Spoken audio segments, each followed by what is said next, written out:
अल्ताफ हुसैन का इतना बड़ा गुनाह थोड़ी है भाई। जी जो गुनाहगार हैं उन लोगों ने तो अगर आप तारीख उठा के देखें, गुलाम मुस्तफा खर ने कहा था कि मैं इंडियन टैंकों पर बैठ कर आऊंगा।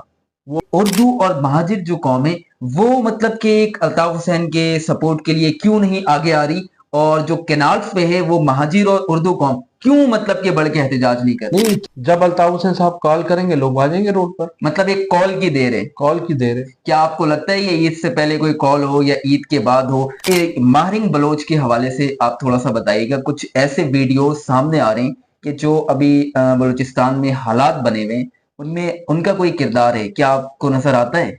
बिस्मिल्लाहिर्रहमानिर्रहीम, अस्सलाम वालेकुम नाज़रीन, मेरा नाम है ताहिर हुसैन और आप देख रहे हैं TA24 न्यूज। नाज़रीन, इससे पहले हमने वीडियो में बताया था कि अल्ताफ हुसैन साहब पाकिस्तान आने का ऐलान कर रहे हैं और आपने सुना और देखा। और इससे कबल 14 मार्च को दरिया सिंध के आलमी दिन के मौके पर हैदराबाद में एक रैली निकाली गई थी एहतजाजी, और उसमें अल्ताफ हुसैन साहब के तस्वीर और बैनर और बाकायदा से नारे भी लगाए गए, और वो वीडियो आप मुलाहिजा कर सकते हैं।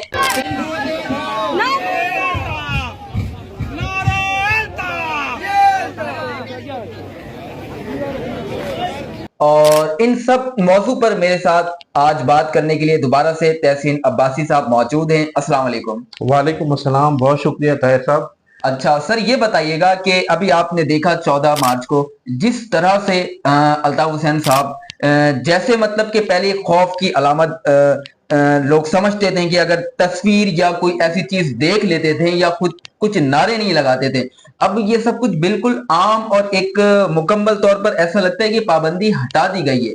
ये ऐलान कब हो रहा है कि वो यहाँ पर आएंगे और वो अपना एक हेलो पाकिस्तान की तरफ भाई सबसे पहुंचाएंगे? पहले तो आपका शुक्रिया, और मैं आपको सबसे पहले तो आपको ये बताऊंगा कि ये जो 14 मार्च को कैनाल्स के खिलाफ एहतजाज हुआ है, इसमें अल्ताफ हुसैन साहब के लोगों ने भी शिरकत की, उनकी लायर कमेटी थी, उनके कारकुनान थे, और सिर्फ हैदराबाद में नहीं बल्कि पूरे सिंध में ये एहतजाज जी हुआ है।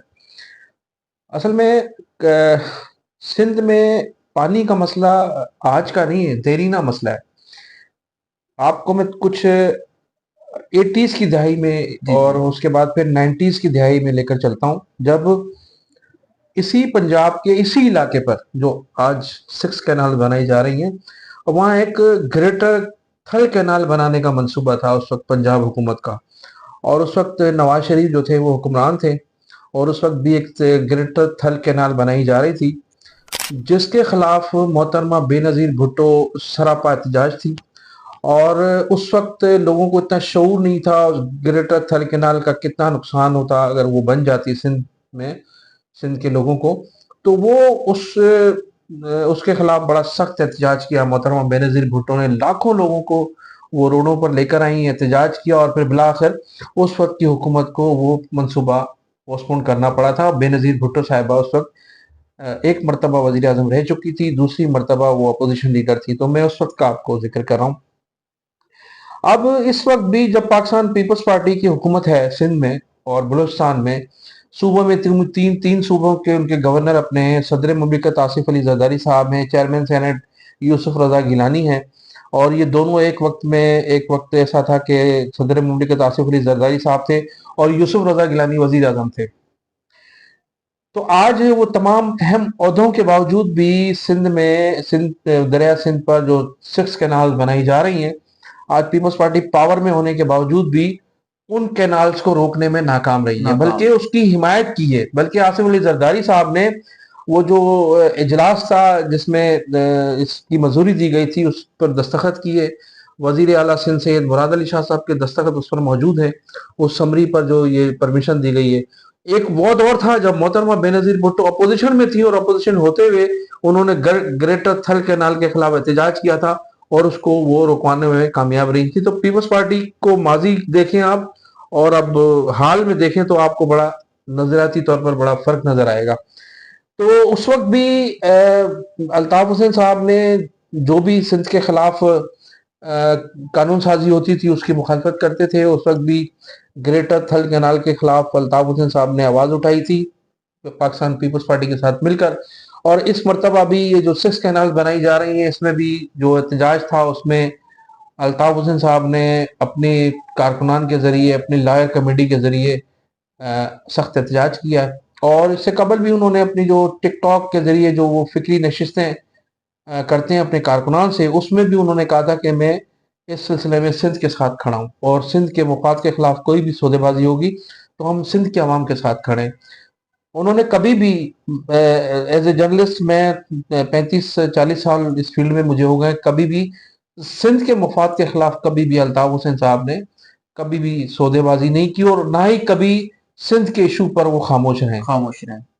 تو اس مرتبہ ان کا نکلنا، ان کے کارکنان کا نکلنا یا ان کی تصاویریں لے کر نکلنا کوئی نئی بات نہیں ہے۔ ماضی میں بھی وہ ہمیشہ سندھ کے حقوق کی بات کرتے رہے، خواہ مشرف کا دور ہو، مشرف کے دور میں، جنرل مشرف صاحب کے دور میں ایک ٹائم ایسا تھا کہ جنرل مشرف صاحب جو تھے وہ کالا باغ ڈیم کی حمایت میں سندھ آئے تھے، اور سندھ میں جب وہ آئے تھے اس کی حمایت کے لیے تو اس وقت بھی متحدہ قومی موومنٹ نے اس وقت بھی مخالفت کی تھی کالا باغ ڈیم کی، اگرچہ ٹیکنیکل حوالے سے ان کو کچھ پتہ نہیں تھا کالا باغ ڈیم کے حوالے سے، لیکن چونکہ جو لوگ اس ایگریکلچر سے منسلک ہیں، اس شعبے سے، ان کو پتہ تھا، اور اس کی اس وقت ڈیم کی بھی مخالفت کی تھی، اور یہ جو 6 کینال بنائی جا رہی ہیں اس کی بھی انہوں نے مخالفت کی ہے۔ سر اصل میں یہ جو سوشل میڈیا پہ یہ زیادہ طور پر دیکھا جا رہا ہے، لوگوں کی کامنٹس ہیں کہ جو الطاف حسین صاحب کی تصویر لے کر جو لوگ وکلا برادری نکلے تھے، زیادہ تر اس میں سندھی قوم کے لوگ تھے۔ دیکھیں، متحدہ قومی موومنٹ میں تمام قومیتوں کے لوگ ہیں جی،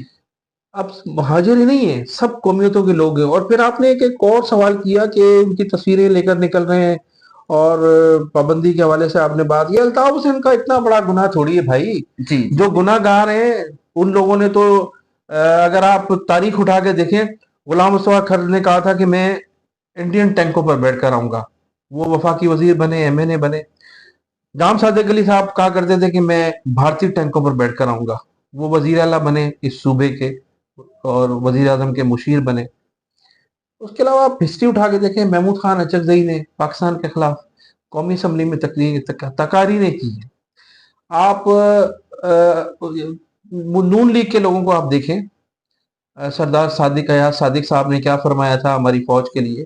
تو ایسے تو بے شمار ہمارے سیاستدان ہیں جو پاکستان میں پارلیمنٹ میں خطاب کیا فوج کے خلاف، ملک کے خلاف، لیکن وہ بیٹھے ہوئے۔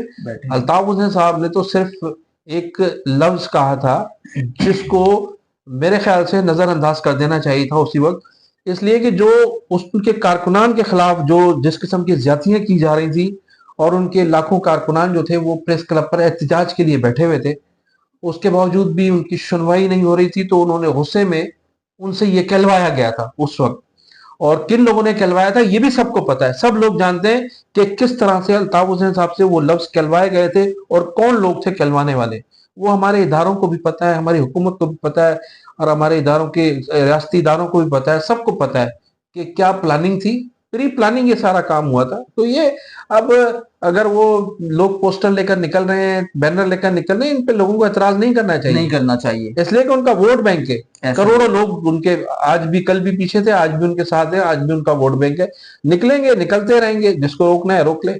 لندن اور اس حوالے سے آپ کافی خبر کے حوالے سے بہت قریب رہتے ہیں، تو جس خبر کے حوالے سے تو ہم سب سے زیادہ سبھی جماعتوں کے ساتھ بالکل قریب رہتے ہیں، لیکن یہ بتائیے گا کہ اردو اور مہاجر جو قوم ہے وہ کہ ایک الطاف حسین کے سپورٹ کے لیے کیوں نہیں آگے آ رہی، اور جو کینالز پہ ہے وہ مہاجر اور اردو قوم کیوں کہ بڑھ کے احتجاج نہیں کر رہی؟ کیا مقصد آپ کا کہنے کا کیا ہے؟ کیوں نہیں آ رہی؟ جب الطاف حسین صاحب کال کریں گے لوگ آ جائیں گے روڈ پر، ایک کال کی دیر ہے، کیا آپ کو لگتا ہے یہ عید سے پہلے کوئی کال ہو یا عید کے بعد ہو؟ کیونکہ جب افاق احمد نے حالات پر منحصر ہے کہ کیا حالات ہیں آج۔ حالات، ملکی حالات جو ہیں بہت زیادہ خراب ہیں، اور بانی متحدہ کبھی نہیں چاہیں گے کہ ملک کے اس وقت جو حالات خراب ہیں مزید اس کے حالات خراب ہیں۔ بلوچستان کے جو آج کل حالات چل رہے ہیں وہ آپ جانتے ہیں، اور الطاف حسین صاحب نے بھی ایک ٹک ٹاک میں بیان دیا ہے، اور انہوں نے ایک کتاب بھی لکھا ہے مسئلہ بلوچستان، اس میں کیا حل بتایا؟ اس میں انہوں نے حل یہ بتایا ہے کہ جو پوری کتاب تو میں نے نہیں پڑھی ہے، لیکن وہ جو مسلسل کہتے چلے آئے ہیں اور کہہ رہے ہیں، میسج دیا ہے हमारे मुख्तदर हलकों को कि कभी भी किसी भी जो जंग के जो हालात हैं वो आगे जाकर उसका मसले का हल बैठकर ही मुज़ाकरात के ज़रिए निकला है। तो अल्ताफ़ हुसैन साहब ने 2-3 मरतबा आर्मी चीफ साहब को भी मुखातिब करते हुए और अपने इदारों को भी मुखातिब करते हुए ये कहा है कि वो इस मसले को भी मुज़ाकरात के ज़रिए हल करें और वो इसमें अपना किरदार अदा करने के लिए तैयार हैं। अगर मुज़ाकरात करना चाहें तो वो इसमें अपना किरदार अदा कर सकते हैं। माजी में जो आलमी जंगें हुई हैं वो भी आखिर मुज़ाकरात के ज़रिए ख़त्म हुई हैं, या जिन मुल्कों के दरमियान जंगें होती हैं तो वहाँ भी अमूमन मुज़ाकरात के ज़रिए ही हल उसका निकलता है। तो अल्ताफ़ हुसैन साहब चाहते हैं कि ये इसका जो हल है वो मुज़ाकरात के ज़रिए, तो मुज़ाकरात होने चाहिए। माजी में भी उन्होंने कहा और अब भी वो कहते चले हैं, तो मुज़ाकरात होने चाहिए। मुज़ाकरात मतलब कि करने चाहिए। जी और उसमें वो कहते हैं कि मैं मतलब कि शुरू से कह रहा हूँ कि अहम किरदार अदा कर सकता था। जी जी बिल्कुल। अगर वो आ जाएं और आ जाते हैं तो वो क्या किरदार ऐसा अदा करेंगे जो बलूचिस्तान के मसले खत्म हो जाएंगे? वो तो हालात पर मुनहसर है, वो देखें उसका रिस्पॉन्स क्या मिलता है वफाकी हुकूमत की जानिब से या इदारों की जानिब से। वो तो तैयार हैं बिल्कुल, अल्ताफ़ हुसैन साहब तो बिल्कुल तैयार हैं कि वो मुल्क की सलामती के हवाले से, मुल्क की खुशहाली के हवाले से वो तैयार हैं कि वो हुकूमत और बलोच लीडरों के दरमियान पुल का किरदार अदा कर सकते हैं, वो करने के लिए तैयार हैं। आफाक अहमद साहब और मतलब कि एम पाकिस्तान के मुख्तलिफ ऐसे जो मतलब के पीछे हैं, उनका ये अभी कहना है कि ईद से पहले हम कोई बड़ा ऐलान करेंगे और सारे जितने भी सीनियर सहाफ़ी हैं और तजज़िया निगार हैं, उनका ये कहना है कि ये अताउर हुसैन साहब एक आवाज़ देंगे जिसमें आफाक अहमद साहब को ज़रूर मिलाया जाएगा। इससे पहले भी आपने वीडियो में बताया था कि शायद इनको मिला ले, लेकिन मुस्तफ़ा कमाल ये और इनको देखें नहीं उनकी मिलाएं। जमात का मसला है ना, आप और हम तो एज़ ए सहाफ़ी होने की हैसियत से तज्ज़िया कर सकते हैं। ये अब उनका फ़ैसला है, उनकी राब्ता कमेटी क्या फ़ैसला करती है, उनका क्या फ़ैसला है, ये वही फ़ैसला करेंगे क्या कर सकते हैं, किस तरह से करते भी हैं या नहीं करते हैं, ये उनका पार्टी अपना का मसला अपना मसला है। है। जी।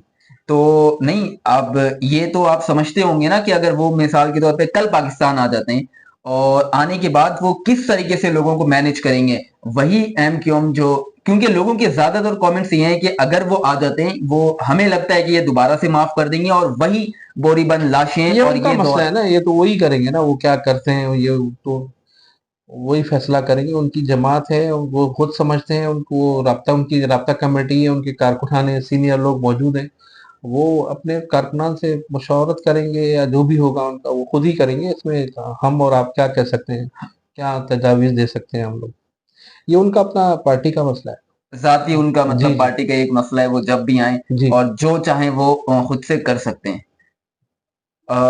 एक माहिरीन बलोच के हवाले से आप थोड़ा सा बताइएगा, कुछ ऐसे वीडियो सामने आ रहे हैं कि जो अभी बलूचिस्तान में हालात बने हुए हैं उनमें उनका कोई किरदार है, क्या आपको नजर आता है?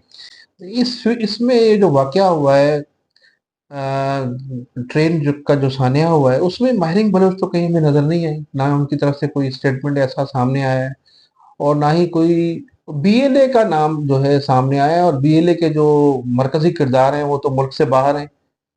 तो माहिरीन बलोच का इसमें कहीं भी कोई किरदार नज़र नहीं आ रहा है। माहिरीन बलोच ने के जो अपने मामलात हैं वो तो पुरअमन एहतजाज करती रही हैं, और आज बलूचिस्तान के हालात देखते हुए मैं नहीं समझता कि माहिरीन बलोच को बाहर जाने की इजाज़त मिलेगी, जहाँ उनका नाम जो है वो नोबेल इनाम है या कौन सा इनाम है, नोबेल उसमें याफ्ता उनका अवार्ड में उस आया है। अवार्ड में उनका नाम आया है, उनकी लिस्ट में नाम है, क्योंकि माजी में भी उन्हें चंद माह कबल भी उन्हें बुलाया गया था किसी इदारे की जानिब से, तो वहाँ उनको इजाज़त नहीं थी।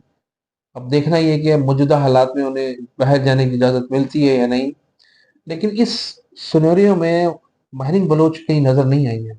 लेकिन उन्होंने मजम्मत भी नहीं किया है कहीं।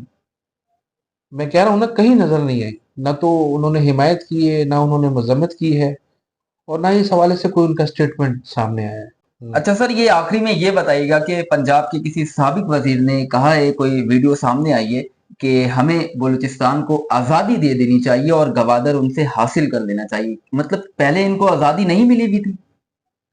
देखिए, बलूचिस्तान का मसला ये है कि बलूचिस्तान 1948 में, 47 में पाकिस्तान आज़ाद हुआ था, तो 1948 में वो ये रियासतें जो थी बलूचिस्तान की, वो शामिल हुई थी पाकिस्तान में। जबकि हमारे जो रियासतों के जो नवाबीन थे, उनका ये कहना है कि उस वक्त 1948 में ज़बरदस्ती ये रियासतें पाकिस्तान में शामिल की गई थी, और हमसे कुछ वादे वईद किए गए थे जो पूरे नहीं किए गए, जिसकी वजह से वहाँ बलूचिस्तान में इंतशार पाया जाता है। और फिर बलूचिस्तान के हकूक़ के हवाले से भी लोग बात करते हैं, बलूचिस्तान के मुकामी लोग, कि बलूचिस्तान के साथ बड़ी ज़्यादतियाँ हुई हैं। तो ज़्यादतियाँ तो वाक़ई हुई हैं। जैसे मैं आपको एक पीआईए की मिसाल देता हूँ। पीआईए जो था, वो एयरलाइन जो थी, वो इस्फ़ानी साहब की ज़ाती एयरलाइन थी, और जब उसको पाकिस्तान इंटरनेशनल एयरलाइन बनाया जा रहा था, तो उनसे कुछ वादे वईद किए गए थे जिस पर अमल नहीं हो सका। और उस वक्त पीआईए के पास 2 दर्जन से ज़्यादा तैयारे थे जब इसको पीआईए बनाया गया था। तो 3 इंटरनेशनल होटल्स भी थे। फिर 1 साल के बाद उनको, इस्फ़ानी साहब को हटा दिया गया था पीआईए की चेयरमैनशिप से, और इस तरह से पीआईए पर कब्ज़ा कर लिया गया था। इसी किस्म की ज़्यादतियाँ दूसरे लोगों के साथ भी हुई हैं। रियासती इदारों, ये जो रियासतें थीं, उनके ख़िलाफ़ भी ज़्यादतियाँ हुई हैं माज़ी में। अब ये ज़्यादतियों का तसलसल जो है, ये वजह है बलूचिस्तान की जो सूरत-ए-हाल है, कि बलूचिस्तान के लोग जो है वो कहते हैं कि हमें हमें हमारे हकूक़ नहीं दिए जा रहे हैं। और फिर बलूचिस्तान का एक बड़ा मसला ये है कि वहाँ बेरोज़गारी बहुत है। एक तो वहाँ मुकामी सतह पर एग्रीकल्चर का भी कोई सिस्टम नहीं है। ज़मीनें ऐसी नहीं है कि वहाँ काश्त की जा सके। इंडस्ट्रीज़ भी नहीं है बलूचिस्तान में। और वहाँ के जो मुकामी लोग हैं, उनका जो रोज़गार का, जो मुआश का जो मसला है, वो है स्मगलिंग पर। अफ़गानिस्तान और ईरान से हर साल 650 अरब रुपए की स्मगलिंग होती थी। चंद सालों पहले जो है, वो हमारे मौजूदा chief of the army staff ने उस स्मगलिंग पर पाबंदी लगाई, और अब वो अभी भी हो रही है, लेकिन बताया जाता है कि 150 अरब रुपए की सालाना है स्मगलिंग हो रही है। स्मगलिंग। तेल तेल का कारोबार है, मुख्तलिफ चीज़ें आती हैं। तो वहाँ बेरोज़गारी का बड़ा मसला है। ये जो बलूचिस्तान के हालात हैं, असल मसला बेरोज़गारी है। इंडस्ट्री नहीं है, एग्रीकल्चर नहीं है, और वहाँ नौकरियाँ नहीं हैं, जिसकी वजह से बलूचिस्तान के हालात ख़राब हैं। और जो स्मगलिंग थी, वो भी तकरीबन ख़त्म हो चुकी है। तो अब बेरोज़गारी जो है, तसलसल के साथ बढ़ रही है, और फिर वहाँ हालात भी तसलसल के साथ ख़राब हो रहे हैं। अगर वहाँ बेरोज़गारी पर काबू पाया जाए, अगर जिस तरह से माज़ी में ये लोग, इनका तेल की स्मगलिंग पर इन्हिसार रहा है, और मुख्तलिफ चीज़ों की स्मगलिंग पर इन्हिसार रहा है, अगर ये खोल दी जाए, तो मैं समझता हूँ हालात फिर कंट्रोल हो सकते हैं। लेकिन उससे मुल्क की मईशत को भी नुकसान हो रहा खराब था। हो। और उस वक्त chief of the army staff साहब ने इस पर पाबंदी लगाकर इकदाम तो बहुत अच्छा किया, लेकिन उससे बलोचों को जो है नुकसान हुआ। नुकसान पहुंचे। बहुत शुक्रिया ताहिर साहब आपका। सर, ये आखिरी सवाल मेरा ये है कि सायरा बानो साहिबा ने अपने जी। एक टिकटॉक में एक पैगाम दिया था कि पीटीआई और जो भी लोगों को वोट मिले, वो अल्ताफ हुसैन के जानिब और हिमायत की वजह से मिले थे। उनके बारे में क्या कहना चाहेंगे आप? बिल्कुल, उन्होंने सही फरमाया है कि उस वक्त जब तहरीक इंसाफ को कराची से मैंडेट मिला 2018 में, तो उस वक्त अल्ताफ हुसैन साहब ने बाइकाट किया हुआ था इलेक्शन का। इलेक्शन में मौजूद नहीं थे। तो यहाँ के कराची के शहरियों ने फिर वोट जो दिया, वो तहरीक इंसाफ को दिया, और उसमें भी अंदरूनी खाना जो एमकेएम की क़यादत थी, उन्होंने उनकी भरपूर सपोर्ट की थी। तो इस वजह से वोट मिले थे। लेकिन अगर आज अल्ताफ हुसैन साहब पे कल पाबंदी उठने जा रही है, अगर पाबंदी उठ जाएगी, तो फिर सिंध के शहरी हलकों का एक मरतबा फिर मैंडेट अल्ताफ हुसैन साहब के पास होगा। उनके पास ये ही तो होगा। नजर आ रहा है। और उनसे आने से पहले आपको लगता है कि इमरान खान साहब जेल से बाहर आ जाएंगे? मुझे नहीं लगता। वो नहीं आएंगे अभी। मुझे नहीं लगता कि उनको अभी छोड़ा जाएगा। अभी छोड़ा जाएगा। चले नाज़रीन, इसी के साथ हमें इजाजत दें और मेरे चैनल को सब्सक्राइब कीजिएगा। कमेंट्स बॉक्स में अपना राय दीजिएगा। अल्लाह हाफ़िज़।